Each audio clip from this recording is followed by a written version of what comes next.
Bem, gente, para retomar, né, essa nossa caminhada, desculpa, nesse nosso semestre, vamos revisar a parte das equações iônicas. Né? O que são equações iônicas? Então, em primeiro lugar, o que são equações químicas? Né? A gente viu que uma equação química é nada mais nada menos do que a representação gráfica, né? Ou seja, escrita de uma reação. A reação é o que acontece lá no tubo de ensaio, no becker, no Erlenmeyer, no meu reator, na vida, na prática, né, na vida real. Se eu quero representar aquilo que aconteceu, ou se eu quero prever uma reação que pode acontecer, eu antes faço um planejamento. Vou lá no papel, escrevo, verifico quais são as propriedades, as possibilidades, né, as concentrações, para que eu tenha uma chance maior do meu sistema dar certo. Então, uma equação iônica é a representação de uma reação que acontece entre íons, uma reação iônica.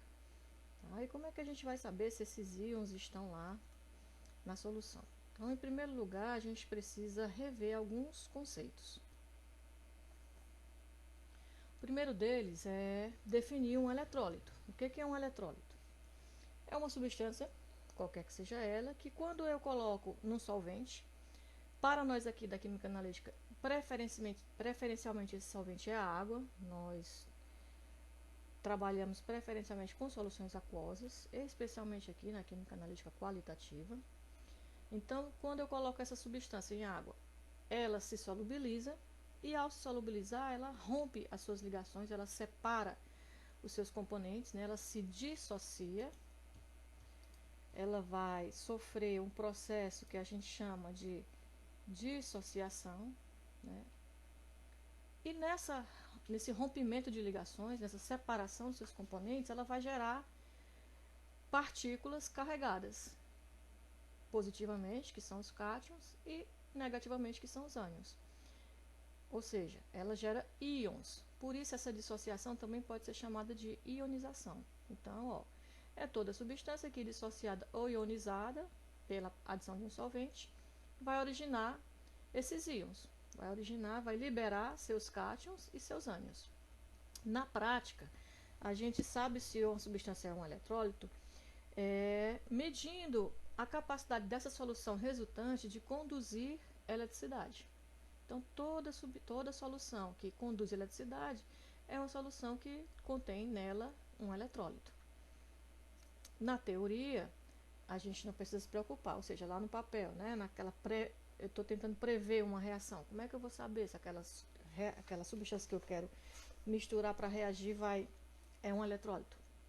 Já fizeram esse trabalho para a gente, né? Já mediram aí a capacidade de condução da eletricidade de todas as substâncias e criaram algumas regras que a gente vai ver daqui a pouco. Bem, os eletrólitos, eles são classificados em dois grandes grupos. A gente tem os eletrólitos fortes, que são aqueles que se dissociam completamente, né, quando a gente coloca lá no solvente.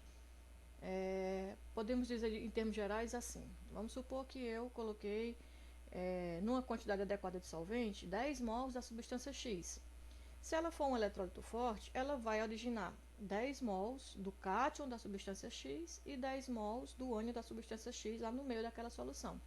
Então, ele se ioniza totalmente. Já os eletrólitos fracos, eles se ionizam, eles geram íons, porque são eletrólitos, mas eles não se ionizam totalmente. Apenas uma parte da quantidade que eu coloco lá no solvente é que se ioniza. Então, vamos supor, né, que eu coloquei numa quantidade adequada de solvente 10 mols da substância Y. E ela só dissocia 10%. Então, ela vai gerar lá para o meio da solução, para o seio da solução, 1 mol de cátions da substância Y e 1 mol de ânions da substância Y. Os outros 9 mols não vão se ionizar, não vão se separar, não vão romper suas ligações. Vão continuar na forma molecular. Tá? Então, para a gente identificar um eletrólito, a gente segue essas regrinhas básicas. Ó. Então, aqui diz assim, para os ácidos. Né? Nós aqui na química analítica vamos trabalhar praticamente com ácidos, bases e sais. Então, aqui diz o seguinte, a maior parte dos ácidos são eletrólitos fracos. Quer dizer que eles não se ionizam totalmente, tá? Mas existem algumas exceções aqui. As exceções, ou seja, os ácidos fortes mais comuns são o ácido clorídrico, bromídrico, iodídrico, ácido nítrico, ácido sulfúrico, né? Tem esse asteriscozinho para dizer aqui, ó, que a perda do primeiro H+ é que é considerado como forte, né? Mas a gente pode generalizar e dizer que ele é um ácido forte, né? Ácido clórico e ácido perclórico. Então esses aqui são fortes, todos os outros são fracos. Algo semelhante acontece com as bases, ó. A maior parte das bases são eletrólitos fracos. Porém, tem algumas exceções. Os hidróxidos, né, as bases fortes, mais comuns, são aquela do pessoal lá do grupo 1A, ó, dos alcalinos. Lítio, sódio, potássio, rubídio e césio. Além delas, as bases formadas por cálcio, estrôncio e bário. Então, essas são fortes. O restante, a gente pode considerar como fraco. Já os sais, é o contrário. A maior parte deles são eletrólitos fortes. Tá? Só tem aqui, a gente pode representar, né? Mostrar aqui o único exemplo, né, de um sal que é fracamente ionizável, ou seja, poderia ser considerado um eletrólito fraco, que é o cloreto de mercúrio. Cloreto de mercúrio 2. Tá? Além do eletrólito, da gente saber se é um eletrólito, se é forte ou se é fraco, é preciso também que essa substância que eu quero colocar para reagir seja solúvel. Né? Porque de acordo com a definição, eletrólito é aquela substância que quando eu coloco no solvente, ela se solubiliza, se ioniza, se separa, né? Libera seus íons. Então, como é que a gente vai saber se ou não? Também temos aqui essas regrinhas para nos auxiliar. Então, temos aqui uma tabela de solubilidade. Aqui na coluna da sua esquerda, né, a gente tem os sais que são solúveis, e na da direita os que são insolúveis. Apesar dos livros trazerem assim, na realidade a gente diz que eles são pouco solúveis, tá? Porque a gente vai ver bem mais lá na frente que alguma partezinha, por menor que seja deles, solubiliza, mas por enquanto a gente considera só para termos didáticos, né, para escrever de maneira mais fácil essas equações iônicas como insolúveis. Então, como que a gente vai trabalhar com essa tabela? Ó, que diz assim: todos os sais dos metais alcalinos, de novo, ó, aquele pessoal do grupo 1A, lítio, sódio, potássio, rubídio e césio. E também os sais que tem como cátion o íon amônio são solúveis. Então, eu vou fazer uma solução, uma reação, e nessa reação eu vou querer usar cloreto de potássio. Será que ele é solúvel em água? Bem, cloreto de potássio é um sal, então é um eletrólito forte. Será que é solúvel? Vou lá. O cátion é o potássio, e todos os sais que têm potássio são solúveis. Então beleza, ele é solúvel. Cloreto de potássio é solúvel. Mas será que tem algum cloreto que não é solúvel? Vamos ver lá, cloreto de prata. Será que é solúvel? Ó, vamos procurar aqui, tá aqui, ó. Todos os sais de haletos, ou seja, todos os sais de cloretos, de brometos e de iodetos, estão nessa coluna aqui, então são solúveis. Porém, existem algumas exceções. Quais são as exceções? Ou seja, quais são os que não são solúveis? Os haletos de prata, mercúrio 1 e chumbo. Então, cloreto de prata não é solúvel. Apesar dos cloretos em geral serem solúveis, mas esse é específico aqui de prata não é solúvel. É um sal, cloreto de prata, é um eletrólito forte, mas não é solúvel. Tá? Então a gente vai precisar saber dessas duas informações: se os nossos eletrólitos são fortes ou são fracos, e se são solúveis ou não. Então, de posse dessas duas tabelas e sabendo como consultá-las, a gente pode agora passar para aprender as regras. Então, equações iônicas. Basta duas regras. Primeira regra: eletrólitos fortes devem ser escritos na forma iônica. Ponto. Então, todo eletrólito forte eu vou escrever na forma iônica. Será que são todos? Vamos ver a segunda regra. Aqueles eletrólitos fracos, as substâncias insolúveis e substâncias simples devem ser escritas na forma molecular. Então vejam, ó, que tem isso aqui. Se o meu eletrólito é forte, mas é insolúvel, eu não vou escrever na forma iônica, eu vou escrever na forma molecular. Vamos ver aqui um exemplo. Faz de conta que eu quero prever se aconteceria a reação se eu misturasse cloreto de sódio com nitrato de prata. Do jeito que a gente aprendeu lá no ensino médio, isso aqui é uma reação de dupla troca, então vai trocar, o ânion de um vai ficar com o cátion do outro e vice-versa. Então, a equação química que a gente tem conhecimento desde lá do ensino médio seria NaCl aquoso mais AgNO3 aquoso, veja que ambos estão em solução, vai formar AgCl e nitrato de sódio, trocou, né? O cátion que estava com cloreto foi para o nitrato e assim, e vice-versa. Se a gente observar, aqui já tem uma diferença, ó, aquoso, aí aparece aqui sólido e aquoso. Então, mesmo sendo uma solução, essa substância aqui apareceu no estado sólido. Sim, professora, mas como é que eu vou saber quem é que é o sólido e quem é que é o aquoso? É exatamente isso que a gente está vendo, ó. Se é eletrólito forte e se é solúvel. Então, vamos escrever primeiro a equação iônica, ou seja, colocar todo mundo de acordo com essas regrinhas aqui. Quem é que eu posso escrever na forma iônica, quem é que fica na forma molecular. Então, vamos lá. NaCl, cloreto de sódio, sal. Então, eletrólito forte. Será que é solúvel? A gente viu lá, ó, que os cloretos são solúveis, com aquelas exceções. Prata, mercúrio 1, chumbo. Não é aqui nem prata, nem mercúrio 1, nem chumbo. Então, já é solúvel. Outra forma de olhar, sódio ao meu cátion. E a gente viu lá na tabela de solubilidade que todos os íons do grupo 1A e do íon amônio são solúveis. Todas as substâncias formadas com os íons do grupo 1A e com o íon amônio são solúveis. Então, o cloreto de sódio é solúvel. Se ele é solúvel e é um eletrólito forte, eu vou escrever na forma iônica. Separar os seus íons. Na+, Cl-. Nitrato de prata. Lá na tabelinha de solubilidade, a gente vai ver que os nitratos são solúveis. Todos os nitratos são solúveis. Então, nitrato de prata é solúvel. É um sal, é eletrólito forte e é solúvel. Então, eu vou escrever, forma iônica. Ag+, NO3-. Vai formar, pela reação de dupla troca, AgCl. Então, vamos lá. AgCl é um sal. Beleza. Eletrólito forte. Porém, a gente viu lá na tabela de solubilidade que ele é, insolúvel.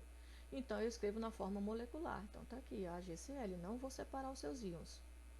Mas NaNO3. NaNO3 é um sal, é eletrólito forte. É solúvel, porque todos os nitratos são solúveis. E também todos os compostos dos íons do grupo 1A são solúveis. Então, é solúvel. Vou escrever na forma iônica. Essa é a equação iônica.